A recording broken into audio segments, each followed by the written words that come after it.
Okay, we're up to chapter 3. Now we're going to start with more detail and with more subjects that are more familiar to us. And I'll be able to do justice to a few of the details of the way that Ramchal puts things. He's very, very careful with his words. And I'm sure there's a great deal that I don't appreciate. But we'll see. It pays to give attention to what he says and how he says it. So he said, the creature that is created to earn his own perfection, the human being, is placed in this world between perfection and deficiency,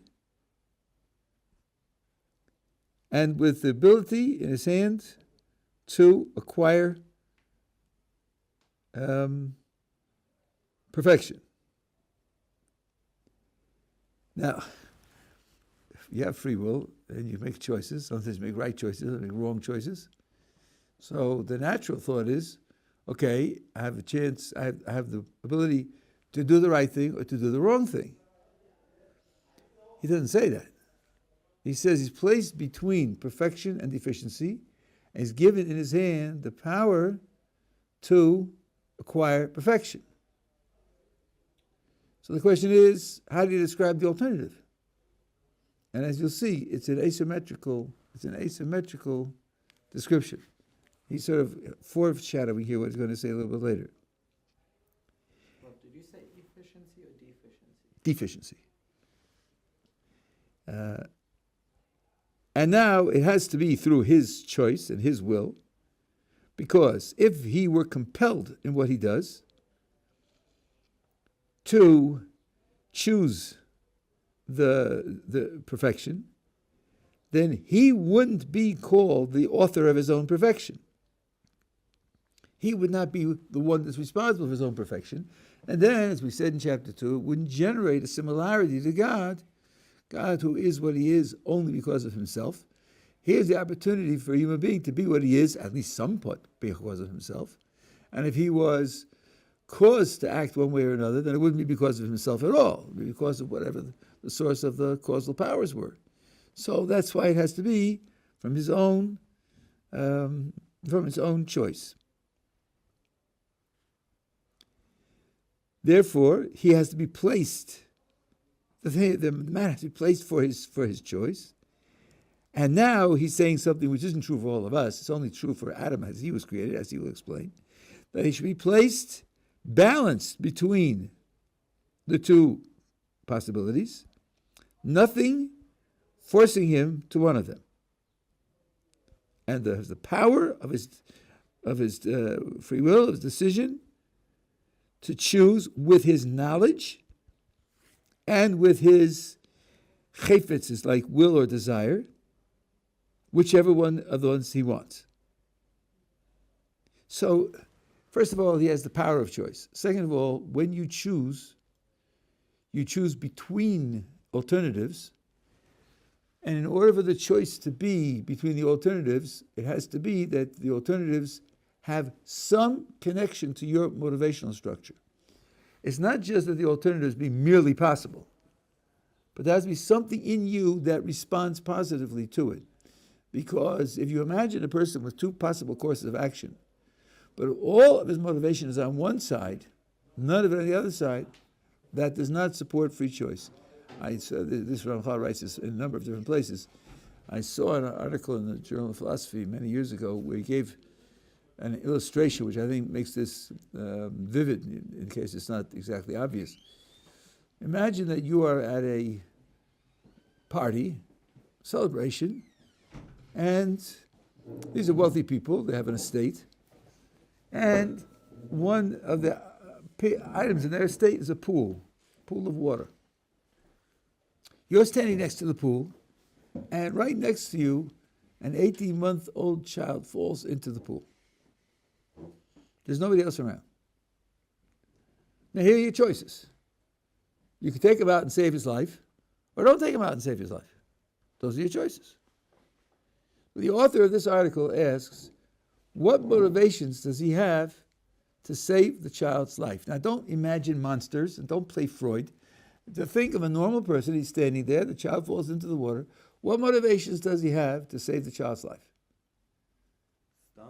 I mean, the parents will love him forever, and his conscience will applaud his action until he have a good reputation, and the child will grow up to be full of gratitude, and he won't even have to send his pants to the dry cleaners because he'll pick him up by his shirt and pull him out, 18 months old, right? Okay, now what motivation does he have against saving the child? Almost nothing. If he's a normal person, he has none whatsoever. Under those conditions, says the author of this article, he's not making a free choice. Because everything in him is on one side. A free choice is made when a person has competing motivations. And then his free will chooses which motivation to realize. But if there's nothing on the other side, then it's not a competition, in which case it's not a free choice. So the situation has to be set up where he's placed between two alternatives, but the two alternatives are what William James called live alternatives. They're live alternatives for him. That's something which his life could incorporate. Now there'll be conflict, and then the free choice is his power to determine which one he shall actually do. So he says, therefore, a human being is created with a good inclination and an evil inclination. And the free will power in his hand to incline himself to whichever side he decides. Now, what you have to appreciate is the poverty of the statement. We just said there has to be conflicting motivation. Okay, so he's going to create the human being with good inclination and an evil inclination. What are they? What are they? They're just competing motivations. But what in him is the source of those competing motivations? That's what he explains in the next paragraph. And he makes a gap between the first paragraph and the second paragraph. The first paragraph says there's got to be a kind of psychological makeup to this creature for free will to work. But now I have to engineer it. How shall I make a creature with that appropriate psychological makeup? He says, in order for the matter to be fulfilled in an appropriate way, which means there are several possible ways to do it, and this way has certain consequences which are appropriate, the highest wisdom decreed that a person should be a combination of two opposites, that is to say, soul, intellectual and pure, and a body, physical and dark. Okay, so human being is a compound. As you might have suspected, if it's got to have a good inclination, evil inclination, then it's got to be a compound of two things, one of which inclines to the good side and one of which inclines to the other, to the bad side. Perhaps it could have been done some other way, but this is the most natural way to end up with competing motivations. What are the two sides? One is the soul, which he describes as intellectual and pure, and the body as material and dark. So now, we saw this in the end of the previous chapter, there's an opposition between intellectual and material, not spiritual and material, intellectual and material. And it's an opposition between clear and dark. So if you remember last week, which is not to be taken for granted, where we explained the opposition between the soul and the body, we explained it in one way. There are many, many different things to say, but we explained it in one way, which was this. When the Ramchal will say in this chapter what it means to serve God, he says to serve God means to turn to God and desire and work to become close to Him and attach yourself to Him. So when I first read that, I thought, turn to God? Why is that? Is that because I'm facing in the wrong direction? Sounds like it. The first step is to turn to. That means I'm not facing there. Why am I not facing there? Who says I'm not facing there? The very definition says, You're pointing in the wrong direction. Turn around. Where does that come from? So the main answer to that question is this. One of the great purposes, for some, is the definition of the physical world is to hide God's presence.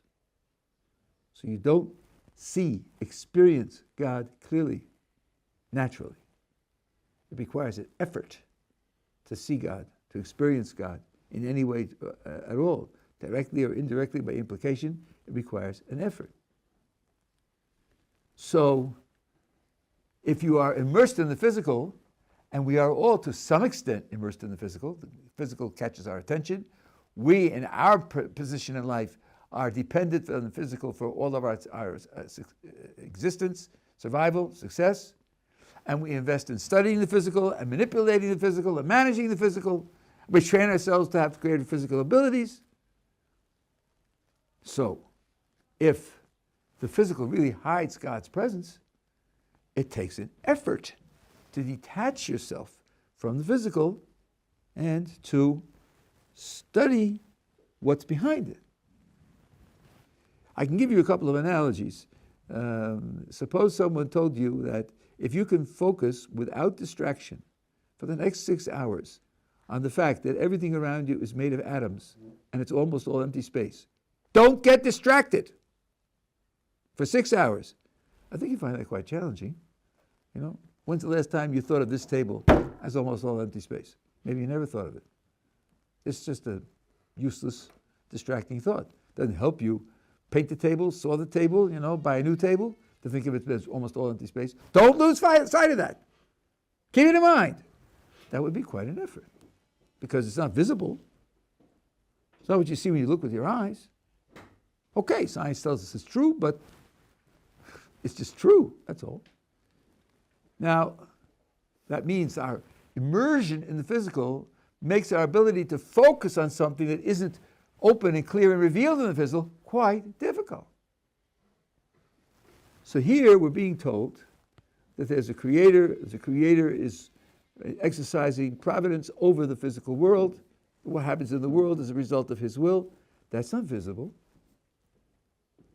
And because it's not visible, and I'm checking my investments, and I'm wondering about the stew cooking on the stove, and I'm checking my emails, whether the guests are coming at the same time, whether they've been delayed, and everything's made of atoms, it's hard to do that. So, and there's a creator, and the creator is running the universe, and all of what we call the laws of nature are just the way he runs the universe. It's not a machine that runs on its own. So you have to turn away from the natural involvement in the physical and seek a relationship with God in a different direction. Now, someone made a remark last time when I said this. It was a quite sharp remark. Of course, that doesn't mean you step out of the physical. Our goal is to bring the physical with us into a relationship with God. But the physical can't define the reality. It can't define the focus. There's something else that's focused, and the physical is brought along. And especially when you have to pay attention to your body because of your health, where that's definitely the physical part of you, and what you understand about the body and what you understand about how it operates, which you may get from medical science, sort of, I suppose. You know about the reproducibility crisis in medicine, as well as in psychology, worse than psychology. So what do we really know? What we thought we know, we thought we knew, and we take it back, and we're smart, we confess ignorance. But at any rate, you're immersed in that, and because you're immersed in it, it's very difficult to focus. So the intellect is what enables you to penetrate to the essence, and the physical is what hides it. So that's why there's an opposition here. The intellect, by penetrating to the essence, will be naturally inclined in the right direction. And the physical, by distracting you from the essence, will be naturally inclined against it. The intellect is clear in the sense that it's given certain ability to penetrate and certain facility in penetrating, whereas the physical is a blockage. I'll give you just one illustration. Think about the difference between your mind and your eyesight. We're sitting in a room. This room is in the city of Jerusalem, which is in the country of Israel. which is in the Middle East, on planet Earth, in the solar system. Now, as I go from level to level, you don't have any difficulty in following me. Wait a minute, we got to Earth, solar system, let me rev up for that. Let me work myself up to that, because the solar system is a big jump. No, you go instantly and effortlessly, okay? How far can you see? You can see to the next opaque surface, end of sight. Your sight is drastically limited. You can't see the way you think, because your sight is limited by the physical world, and your mind isn't limited by the physical world.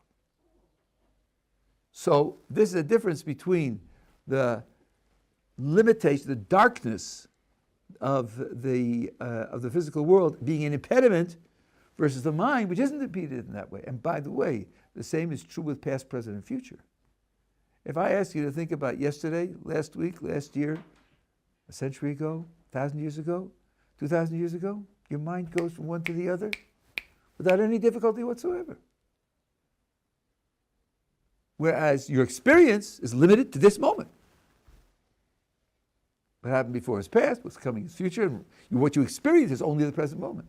So that of you which is immersed in the physical is very, very greatly limited by the physical surroundings. The mind isn't limited that way. I don't say it has no limits, but it isn't limited that way. And the contrast between them is gigantic, and therefore the mind can reveal the essence of things to a great extent, whereas the sight and the rest of the bodily senses and experience are extremely limited by the opacity and closed nature of the physical world around you. Yeah. So you kind of answered the question by saying that it doesn't have any limitations, or that there are some limitations on the mind. But I would almost argue that the mind has complete physical limitations, and that we only are able to comprehend what at least compares to the physical. And the Ramchal kind of talks about this, right? We could only think relative to the physical. We could, if we're comprehending God, we could only say God is what God is not based on the physical. You've said at least three different things now. First of all, you retreated wisely to comparable to the physical, not just the physical. Yeah. That was a good retreat. But I think that it's much too limited in that way. But doesn't the Ramchal talk about that? Well, I think what he talks about is the way in which you acquire your concepts. And you acquire your concepts by starting with the physical. Mm-hmm. But it doesn't mean you're limited to the physical that you see. Okay. You see things are larger and smaller, and if you get a hammer, you can make smaller things much smaller, right? You get down to, in geometry, a mathematical point that has no size whatsoever. It's just a position. That's not somehow a mistake or it's self-deception or so forth and so on. Geometry is based on dimensionless points. And lines which have only one dimension of length, and flat sheets which have 2 dimensions and then 3 dimensions, right? I taught philosophy of mathematics. Let's imagine that you have a finite world, which we could have. It could be the world is finite. And you can count it up, you can measure how much is in it, and so forth and so on. But you can ask, what would we experience if the world weren't finite? What would we experience if the world were bigger than it is? And you can calculate what the answers to that question are. So you are coming to know what would be other than the world in which you live. So it's not to say that it's limited to the physical. Now, when you say similar to physical, well, everything's built into similar. How similar is similar, right? If a pebble is smaller than Mount Everest, and I say I have a dimensionless point, is that similar, or is that outside the bounds? The word similar is so loose; it's hard to tell, right? So I don't think it's right to say that we're limited to the physical. Indeed, what happens when you think of creating something new, when you think of concocting something new, which you don't have yet, and you don't yet know how to build it, you know what you want it to do, and it may be impossible for all you know. But everything around that we're familiar with. We're familiar with the physical laws surrounding it, and we're familiar with the components of that. I don't think that's right. Suppose you were speaking your words now 500 years ago. All the physical laws that they knew were false. They weren't familiar with the physical laws. Mm-hmm. The picture of the world was entirely false. So maybe our laws are false. Hey, isn't that possible also? I mean, it's not built into the human condition that you have the true laws. Yeah, I guess you could conceive of new laws which wouldn't have anything that we are familiar with. Yeah, the newest thing, which I don't understand because I don't think it made the concepts clear, but the newest thing in quantum mechanics is to think about the whole universe is based on information. Everything's made out of information. You don't understand a word I said. Neither do I, because I never saw a description of information that I could understand. But this is a new thought, right? So that means a brand new break with past history. Not mass, not energy, not momentum, no, information. Okay, so I don't think you can say that we know how the universe is made. We're struggling. We're really struggling. Is information on that level the same as matter, or is it like Well, that's part of the problem. That's precisely part of it. Is information. defining it as a different thing from matter itself? Well, they don't say, and that's part of the problem. The way we understand information is not itself matter. For example, two different minds speaking two different languages could have the same information. So that means it's not in the neural impulses, it's not in behavioral impulses, not in the neural connections. It's something which they all have in common. That makes it sound like a quality of things, not a thing itself. Even though they use information as a noun, it will now not be a noun, it will be like an adjective. So that's going to change the grammar of it. I mean, I'm a philosopher. They don't define it? That's correct. They don't define it. Or the definitions they give. I'm sorry. That's just a fundamental mistake. If you couldn't use a concept you can't define, then you could never look for a definition. Think about that. If you can't use it without a definition, you could never look for a definition. The very fact that you can look for a definition means that you can use it. You don't use it with ultimate precision, you don't use it with total understanding, but if you have no understanding of something you can't define, you could never look for a definition. A great deal of human thought is looking for definitions.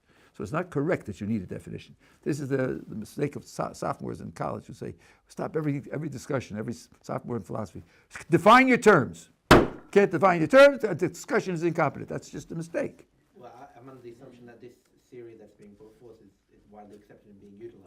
No, it isn't. It's a brand new thought by some people on the fringe. Okay. No, it's not being used. No particular predictions have been made. Course, yeah, but it's a suggestion where to go. Yeah. I'm just pointing out that somebody makes that suggestion. So, okay. Anyway, all right. So now he says that the composition of the human being is the soul and the body, and the soul is an intellectual capacity, which is pure. It is clear. In other words, it's not hindered by darkness or distortion and so forth and so on. It may be hindered by lack of information or lack of development, but not the way the physical is. And he says each one will incline according to its nature to its own side. Now, that is to say, the body will incline towards physicality, material, the physical pleasures and physical accomplishments and the rest, and the soul towards intellectual matters and intellectual accomplishments. And there will be a war between them.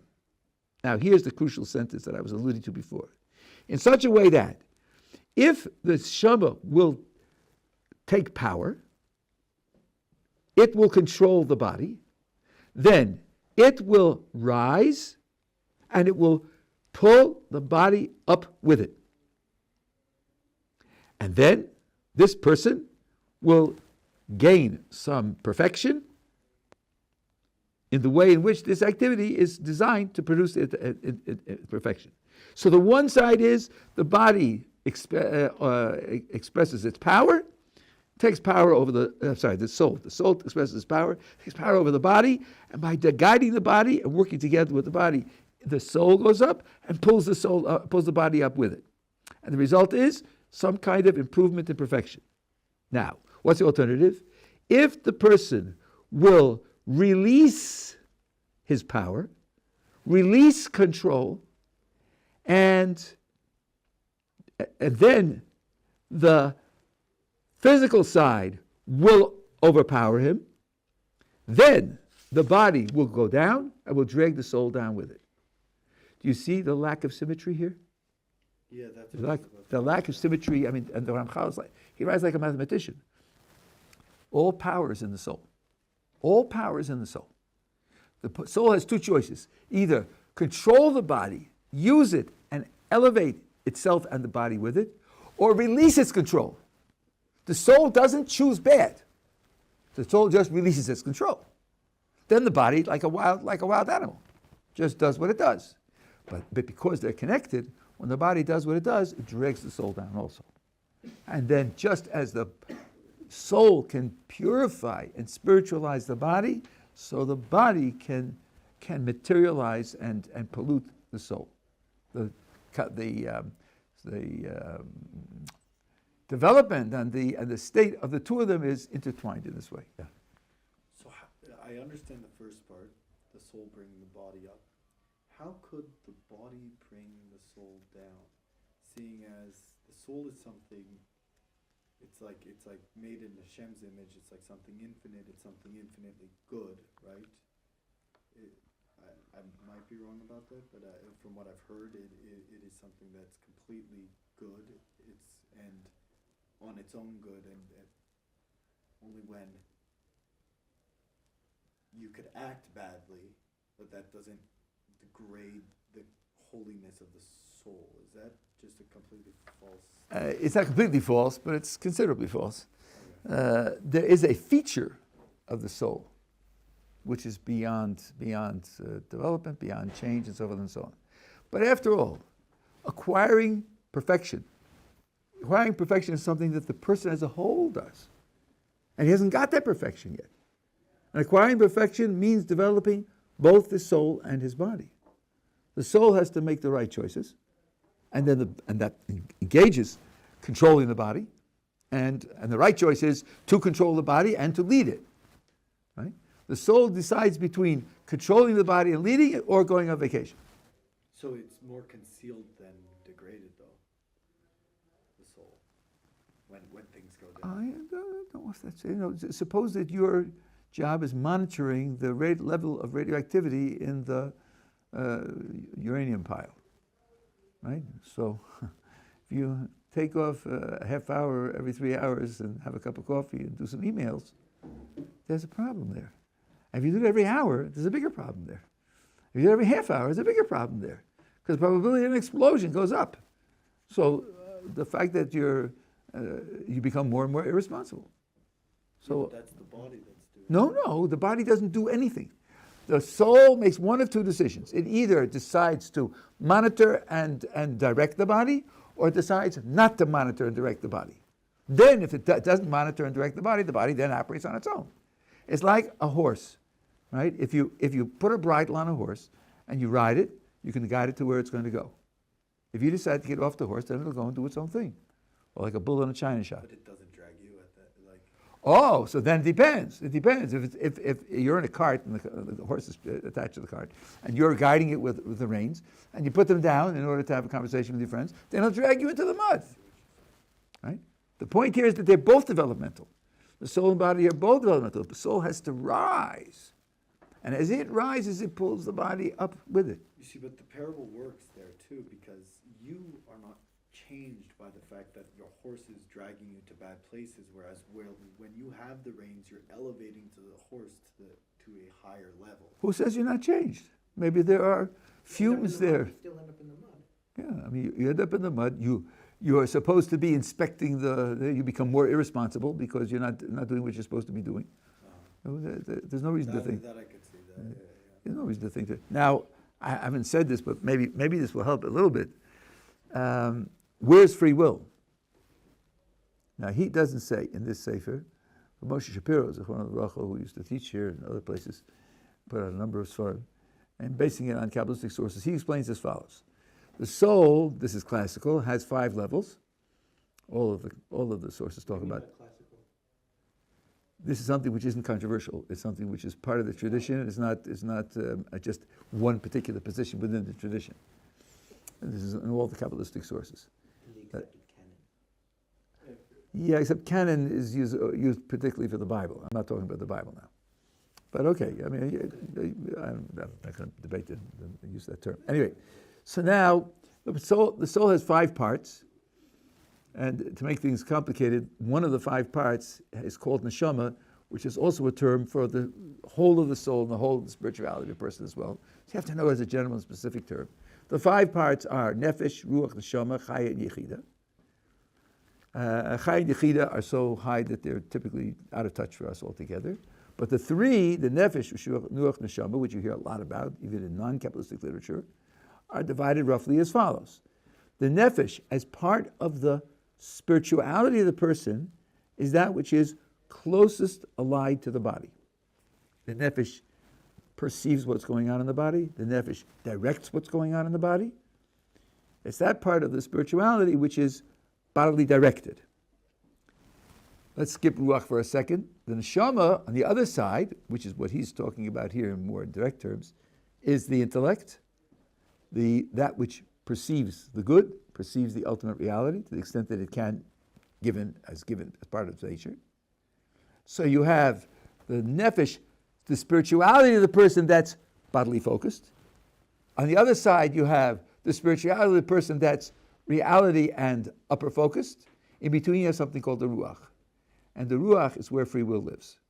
And the Ruach takes inputs from both below and above, and it deals with those two inputs and makes a decision. So the Ruach is part of the spirituality of the person, no question, but it's where the decisions are made, and the decisions can be made well or ill. And these decisions have consequences not only for your outer actions, but they have consequences for your own nature. You develop characteristics that way, you develop instincts that way, you develop habits that way. So the picture is a complex being where the decisions are made, and then because of what the decisions are made, what happens afterwards, that being undergoes transformation. Now in this book, Ramchal says that the neshama can be so degraded to the point where it ceases to exist. He says it at least 3 times. This is a very controversial issue. It was controversial in the medieval times as well. Maimonides says the neshama can be lost, and Nachmanides says it cannot be lost. Ramchal himself, in other books, says it cannot be lost. So he himself has different opinions in different books. I've asked Ramchal scholars about this. I didn't get any satisfactory answer, whether he changed his mind, or whether there's some hidden way to reconcile it that I can't imagine. But it is a controversial issue. But in this book, he says that the spiritual side of the person can be so degraded as to be lost. Yeah. Is that the same concept that he talks about Hashem annihilating a very evil soul, not getting a chance to go to Gehenna, for example? That's Maimonides. I don't remember the words annihilation here. Maybe I'm not. Either Messi Leslie Sharm or Derech Hashem, I'm not sure. I don't remember him talking about annihilation, but it does say that it can be so degraded that it no longer. Of course, then I'm reading it in Hebrew, so I don't know what the English translation. Maybe the person did use annihilate there. I don't know. Okay, so that's the challenge. Yeah, that's right. I was reading there was commentary on it. Oh, okay. Those. Okay. Now, he now says God's wisdom decreed that there should be a limit to this effort that is necessary to achieve perfection. And when the soul body, the person, achieves, when his effort will be finished, then he will achieve his perfection, and then he will be released from the effort, and he will have eternal pleasure. Now, these two lines is very pregnant with ideas. He says there's a limit to the person's effort, shtadlus. And when there's effort to achieve perfection, and when he finishes his effort, then he will achieve his perfection. Wow, excuse me, I thought this was free will. Is there any guarantee as to how it's going to come out? I mean, who says maybe he'll only get 80%, 60%, 90%? He says he will achieve his perfection. And then, I don't know, the word in Hebrew, yasig, could mean achieve in the active sense, or he'll arrive at his perfection. And then, that's the end. There's a finite period of time for the effort.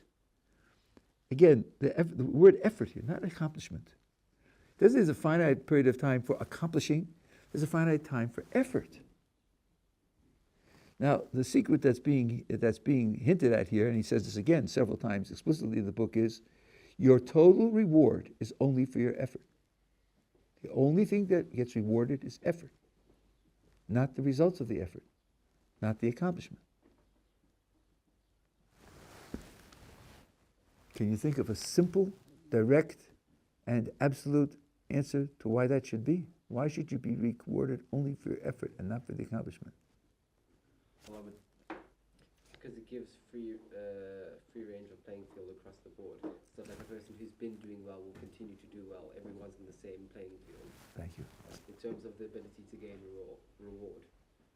I'm not following you. Say it again. I'm saying that every single person has the same task before them, presented with the exact same tools in the exact same way. There's not a discrepancy to one who has been religious, example, for longer, because he just experiences the same pull towards good and bad, but at a different level of perfection, I suppose. But everyone faces like the same pools, right? Not the same pools, but pools on a different level. Wouldn't that be dreadfully unrealistic? I mean, you yourself said some people are born into religious families, some are non-religious families. Don't they face different challenges? Won't the type of effort... But there's the underlying structure of a pull towards good and a pull towards bad. They just feel that on a different level. So for a religious person, it would probably... I don't know, if you take gangster walking down the street, he has a choice to either steal a purse from an old lady or to kill her and steal her purse. For him, it's a tremendous thing to just steal the purse, perhaps, but then for a very orthodox person to, I don't know... Okay, let me try to translate what you're saying and then see if I can make a picture out of it. In other words, the real free will, and Ramchal does say this in a different book, real free will is a choice between good and evil.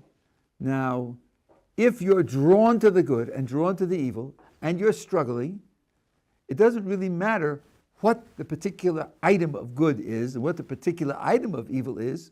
If all you're being evaluated on, all you're being rewarded for is the effort you make to choose the good over the evil, then that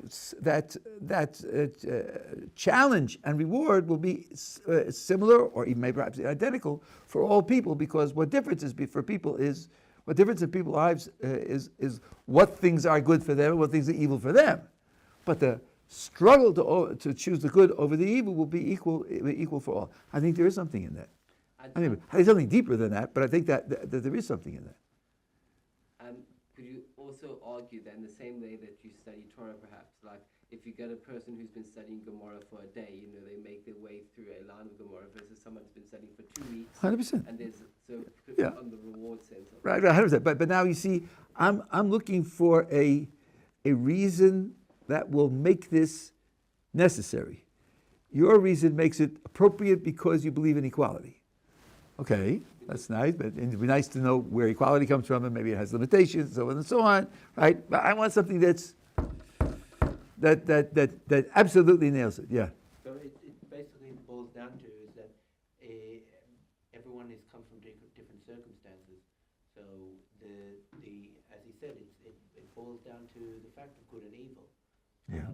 If the extent to which it goes in one or other direction, whether it is closer towards the field of evil or the field of good, the choice itself is irrelevant. The options are irrelevant to the choice itself.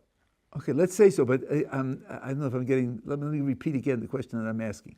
The question I'm asking is this: we're being told that you get rewarded solely for your effort. So first of all, ask yourself, what's the alternative? What are we excluding here? And the accomplishment is not in our hands, it's up to Hashem. Oh, okay. So the alternative would be, no, you get rewarded for what you do, what you accomplish, right? But that's not ours. We don't make the accomplishment. All we do is make the effort. The accomplishment is only a gift. You don't get rewarded for gifts that you receive. You get rewarded for what you do. You only do hishtadlus. That's the deep point here. It means every time you set yourself to a goal, not only a physical goal, but even a spiritual goal, every time you set yourself for a goal, if you succeed, you should be full of gratitude. You didn't produce the success. There is a statement which is, they'll tell you that it's in the Gemara. It's not quite exactly that way, but this is the way it's said. Yiftach li Pesach kechudah shel machad, v'ani eftach lachem kepischo shel ulam. You should open up for me an opening the size of the eye of a needle, and I will open up for you the entranceway to a great hall. Now, the entranceway to the great hall is the way you get into the world to come. Okay? So now, the only thing you need to get an entrance, to get the right to enter, is open up the eye of a needle. And then the doors swing open. So I asked Moshe Pindrus, who was just recently retired from here, when I came many years ago, I said, why is the Kodesh Baruch Hu doing it that way? Give me the ability to open the doors, and I'll go through the doors. What kind of game is this? I'll open up the eye of a needle, and then the doors will open. He said, because God wants you to know that you didn't produce the result even in spirituality. It's not enough that when your stocks go up, you say, I didn't do that, Kodesh Baruch Hu helps me. It's not enough that when you exercise, your muscles become stronger, you say, God is doing that for me. That's the physical world. But you have to let go of your ego even in the spiritual world. You make the effort, and certain spiritual things happen to you, and you become better. And you have to say, but I didn't produce the outcome. It was a response to me from a Kodesh Baruch Hu on the basis of my outcome, but I didn't produce the outcome. That's why you can't be rewarded for the outcome, because it's not yours. That's the deep point. Yeah. I just wondering, could this be the makor for the fact that some mitzvahs are able to be performed below the Shema, because we're not really doing it for the right reason, but we're still getting reward for it, and therefore it's like it might not be the perfect way to do it, but Hashem is still giving us the ability to do it, and we're using our free will, and so could it be that we're not getting the full amount of reward? Is it still like, I don't know, how do you differentiate? Let me think about that for a second. First of all, you're asking a question which most people here can't understand. You're using terminology they don't know. So it's not really sensitive to, raise the question that other people can't understand. We're talking about the motivation. He's talking about the motivation for doing a mitzvah. And there are different levels of motivation, which some are better and some are worse. And the general rule in the Talmud is you should do the mitzvah for lower deficient motivation. And if you do it for the lower deficient motivation, you will eventually outgrow that level and you'll develop into a higher motivation. Now, certainly if your struggle to do it for a lower motivation, selfish motivation, let's say, is a struggle, and doing it for pure motivation is beyond your ability altogether, and you're struggling, and then you or somebody else later is on a level where he could do it for the higher motivation, and he struggled to do it for the higher motivation. Since you're both struggling, you're both going to get the same amount of credit, because the credit is only for the struggle. But this wouldn't have anything to do specifically with this case. It would simply be a general rule. So what other question are we answering here? What other thing is being explained now? You're not asking the question, why should I do it for the lower motivation? The answer is because the mitzvah is valid and it will be rewarded, and it will be rewarded because of the effort that you do. It doesn't destroy the mitzvah. If it destroyed it, then it will be pointless, right? So the answer falls out, but it falls out in a trivial way. It doesn't give you any insight into this problem, why it's stated this way, what difference it makes, and so forth and so on. So I think it's right, but I don't think it's not very illuminating. That's all. Yeah. I think it's all. I think that it's also it's that the endpoint that we're looking for is an infinite one, and obviously only Hashem could bring us there, and that's the world to come. And obviously there's no way to achieve the infinite, and so only through our hishtadlus, working towards what we can in pursuit of infinity, then Hashem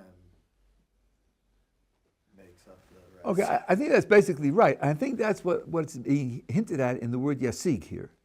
Because he says, that's why I stuck on the word yasig, because I think that's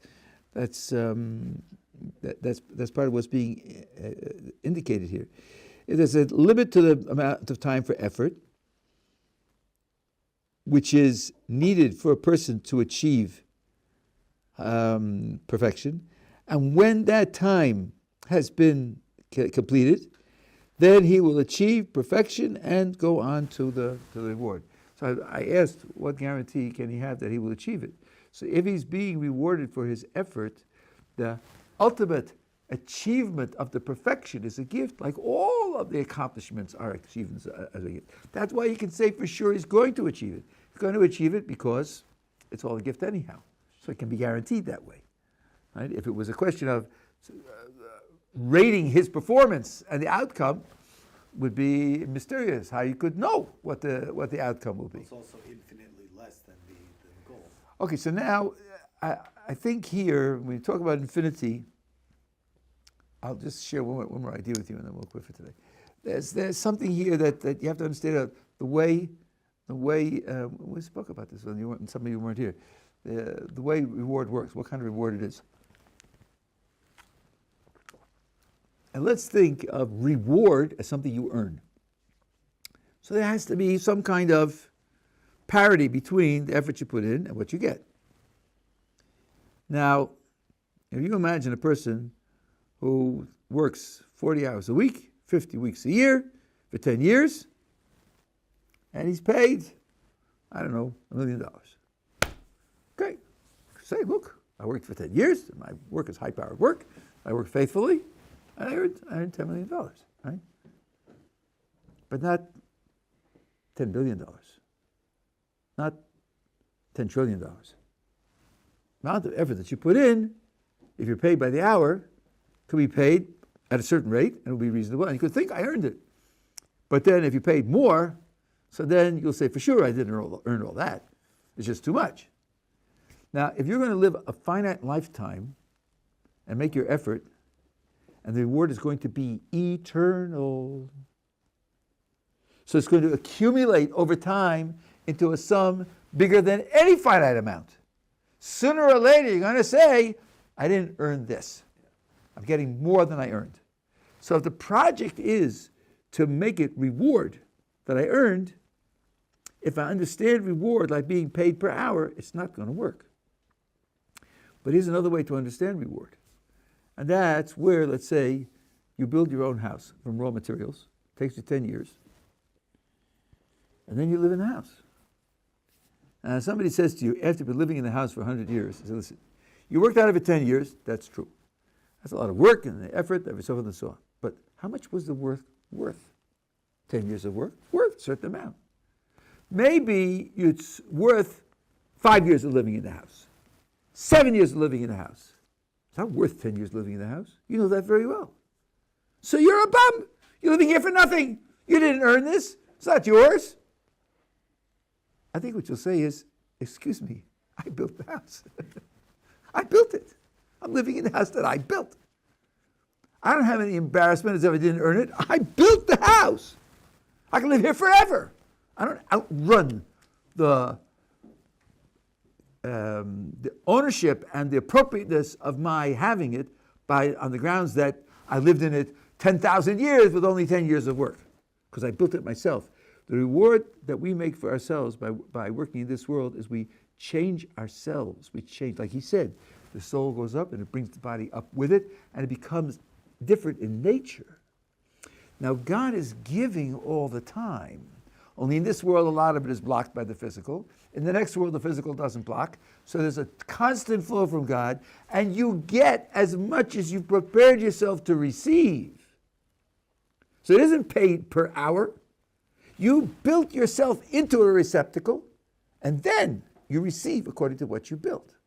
So then it doesn't outrun. I'm just trying to reconcile that with the full concept of the pinhole and the open gates.